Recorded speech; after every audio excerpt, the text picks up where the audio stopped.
Sorry, the battery died a minute ago. To finish up this last problem, so yes, delta G is negative, right? So this reaction is spontaneous, right?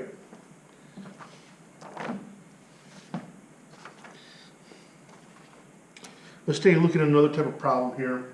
I'm not going to go through the derivation, okay? The derivation's in your book if you're interested in, but let me make some room on the board. Remember, a long time ago, I told you the equilibrium constant depended on temperature. Well, now we're going to see how that is, and also delta G actually. Delta G and the equilibrium constant are related to one another. Again, I'm not going to go through how we got this equation, right? I'm just going to start off. We're going to have delta G is going to equal minus RT ln of K. K is your equilibrium constant. So again, let's go through these things, right? Delta G, we just had that. You know what that is? Gives free energy joules. R, in this case, is 8.314 joules per mole Kelvin. T, again, is going to be temperature in Kelvin. K is the equilibrium constant. No units, correct? Equilibrium constant, remember, products over reactants.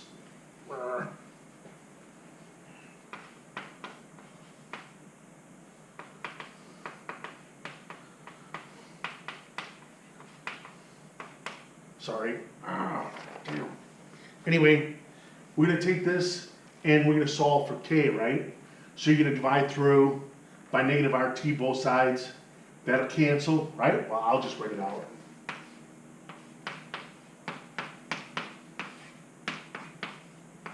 What am I doing?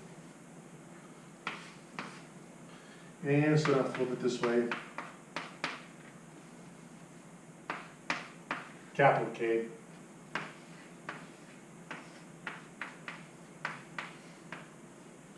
And then what do? You want to reverse this, right? This is natural log. So base E, so raise each side E to the natural log of K, and you get K.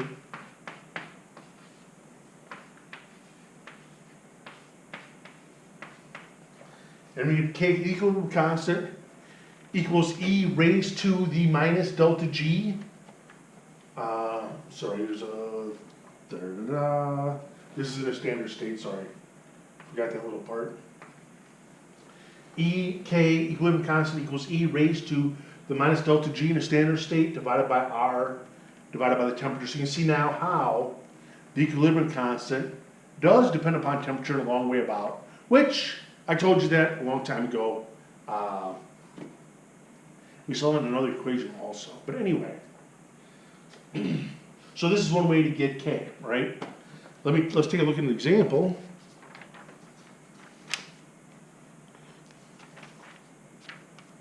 Very straightforward.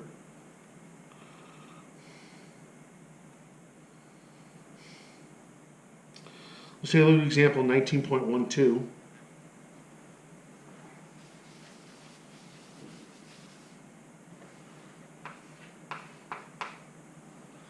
Example exercise. Here we have this equation.